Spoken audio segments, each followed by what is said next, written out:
I'm Joe, and welcome to Greece.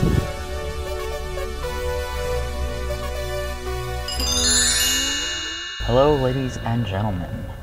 Today, we are going to discuss the finer points of a certain little country, also known as the foundation and birthplace of democracy. That's right, I'm talking about Turkey. Not Turkey. I'm talking about Greece. Greece is known as the birthplace of democracy thanks to Athens way back in the day.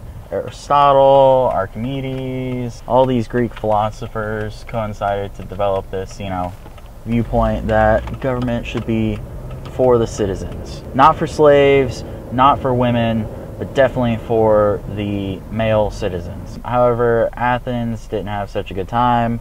They ended up becoming one of the great world powers at the time, helping the rest of Greece join up to defeat the Persians, and then they got the shit kicked out of them by the Spartans. And then they had further shit happen to them thanks to Philip of Macedonia, and all sorts of nonsense. Enough of the history, let me get back to the geography. I like to talk about culture a lot in this show.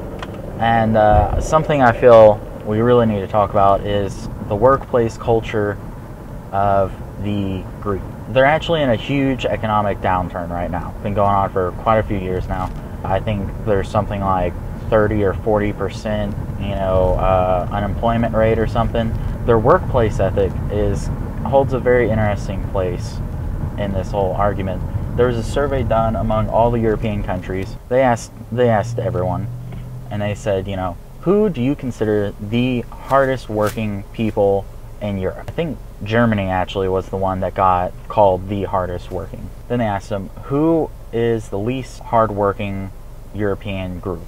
And everyone said the Greeks. By the way, if you're in Nafplion, don't order the small fish fry, because you're not going to get, a small plate of, fish fillets that are fried.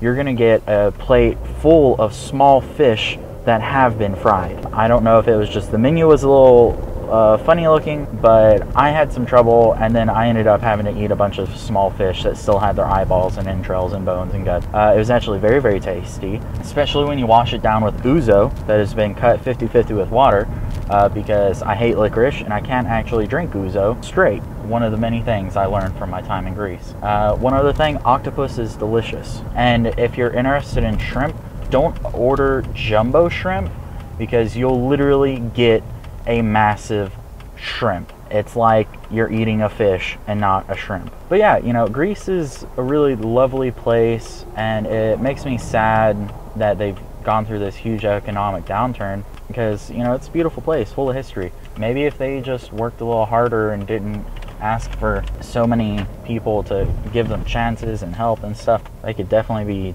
doing better if they just thought about it more.